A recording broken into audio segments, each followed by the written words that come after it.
Ne vous inquiétez pas, il est déjà installé. Alors, Renaud, avec la revue de presse. Bonjour, Renaud. Bonjour, Renaud. Ben oui. Au plaisir. Bon, on n'est pas parti si loin. Hein. Tu as eu peur? Non, pas vraiment, mais j'ai été un peu inquiet comme il faut le dire. Ah, ok. On est là, t'inquiète. Cour pénale internationale, pour revenir à la revue de presse, voilà, Cour pénale internationale, Laurent Gbagbo et Charles Blé Goudé sont libres. Oui, 10 ans après la fin, c'est avec cette une que l'Inter illustre l'épilogue de cette bataille judiciaire fleuve qui aura tenu en haleine la Côte d'Ivoire pendant 10 longues années, allant de rebondissement en rebondissement. Et au terme de ce procès, le confrère révèle la requête formulée par les ex-détenus et livre l'ambiance à Gagnoa et à Yopougon. Et justement, ce dénouement n'est pas du tout du goût de tout le monde. Oui, c'est le cas du président du collectif des victimes de Côte d'Ivoire CVCI, Isiaka Diaby, qui a indiqué hier après le prononcé du verdict de la Cour pénale internationale que les victimes vont se faire entendre. À en croire le président de la CVCI qui est cité par Le Matin, cette décision de la CPI consacre l'impunité. Selon lui, cette décision de la juridiction internationale est favorable au regain de violence et aux crimes de masse dans notre pays. Et Amnesty International déplore aussi la fin du procès de l'ex-chef d'État et son ancien ministre. Oui, tout à fait. Pour l'Organisation internationale de défense des droits de l'homme, la fin de ce procès est une nouvelle déception pour les victimes des violences post-électorales de 2010-2011. Selon Michelle Eken, chercheuse à Amnesty International pour l'Afrique de l'Ouest, qui est citée par l'expression, la fermeture de ce procès à la CPI signifie que la Cour n'a tenu personne pour responsable des crimes commis après les élections de 2010 en Côte d'Ivoire. Et justement, dans le prolongement de cette même information, on quid à nouveau des victimes de la crise post-électorale.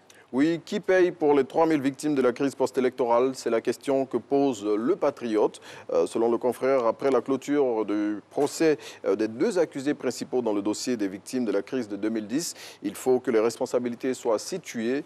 En croire le président du collectif des victimes de la le président du collectif des victimes de Côte d'Ivoire, en prenant la décision de clore le dossier Gbagbo et Blé Goudé, la CPI ignore le droit des victimes.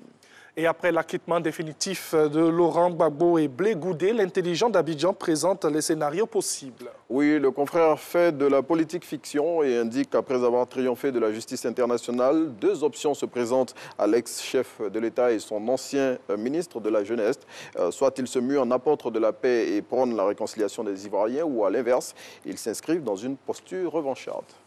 Autre chose, le décès du Premier ministre Ahmed Bakayoko, son épouse, Madame Yolande Bakayoko, exprime sa gratitude aux populations. Oui, Yolande Bakayoko remercie les Ivoiriens pour la grande mobilisation observée à l'occasion des obsèques de l'ex-chef du gouvernement.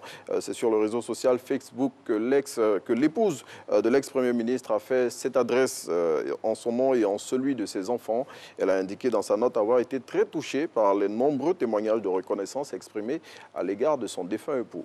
Et on change encore de sujet, filière cacao, la campagne intermédiaire s'ouvre aujourd'hui. Oui, et pour cette campagne intermédiaire qui part de ce 1er avril jusqu'au 30 septembre 2021, le prix du kilogramme est fixé à 750 francs CFA. Selon le directeur général du Conseil du café et du cacao, qui a livré cette information hier, une solution a été trouvée aux difficultés rencontrées lors de la dernière campagne. Ainsi, selon Yves Brahima Koné, les stocks de cacao de la campagne écoulée seront achetés à 1000 francs CFA comme prévu, et le DG du CCC a indiqué par la même occasion qu'afin de maîtriser la production nationale de cacao, l'État a décidé d'interdire la création de nouvelles plantations. Et maintenant, les humeurs de Mère Nature luttent contre l'érosion côtière en Côte d'Ivoire. Si rien n'est fait, le village de Laopanda risque de disparaître. Oui, c'est la mise en garde faite par le coordonnateur national du programme de gestion intégrée du littoral ouest africain. Le professeur Delphin Abbé Ochou a fait cette déclaration ce mardi à l'occasion du premier numéro de la tribune d'échange et de débat initiée par la Maison de la Presse d'Abidjan. Et selon ce spécialiste en physique de l'atmosphère qui est cité par le Nouveau Réveil, sa structure dispose des compétences nécessaires. Il ne lui reste plus que des moyens financiers pour freiner ce phénomène qui menace cette localité du sud-est de la Côte d'Ivoire appartenant au département de Grand Laou.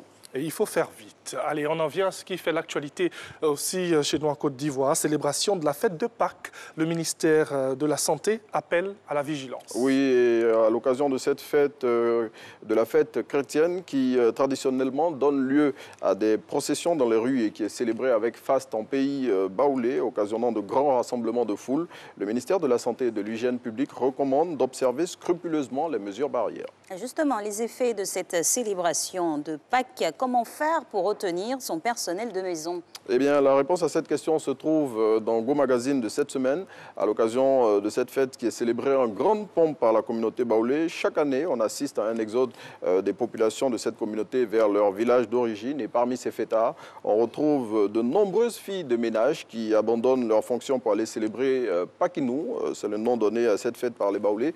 Eh bien, si vous voulez savoir comment les retenir cette année, il faut lire le magazine de la femme qui bouge. Bien sûr, et avoir les astuces. Oui. J'imagine le beau dossier sur ce sujet. Oui. C'est sûr que ça va sortir comme des petits pains, parce que là, c'est pas Oui, évident. déjà, les gares sont très bondées de monde. Hein, Ouais. Depuis quelques jours, les gens qui vont célébrer la fête de Pâques. Quoi. Il ne faut pas oublier que la Covid sévit toujours. Il faut rester prudent quand même dans cette célébration. D'où le message du ministère de la Santé qui appelle à la vigilance. Vigilance, c'est-à-dire mesures barrières, Oui, respect cache-nez des mesures surtout. barrières, Oui, port du distanciation. cache-nez, distanciation sociale et aussi vraiment se laver les mains régulièrement. Se laver les mains. Voilà, en Se tout laver cas, Et dans nos tout le villages, il y a Pâques. de l'espace. On peut vraiment respecter le mètre de distanciation sans pour autant inhiber la célébration. Donc franchement, il faut faire très attention. En tout cas, c'est ce qu'on souhaite aux populations. Merci beaucoup, Renaud, Merci. Kevin, Kobia. Ravi de Voilà. voir que vous êtes toujours là. Ne vous inquiétez On est là. pas, on est là. Pour bien longtemps. Comme dirait la tante, on est Je cacamoca. vais aller chercher ce poisson-là et puis en faire un braisé. Bien sûr. D'accord. Merci beaucoup à Bien, Renaud. Voilà. Benjamin, Ah, ce que j'adore en plus, oui, ce beau mélange. Allez, vous avez un message, on va, madame Zaïd. on va poursuivre cette émission.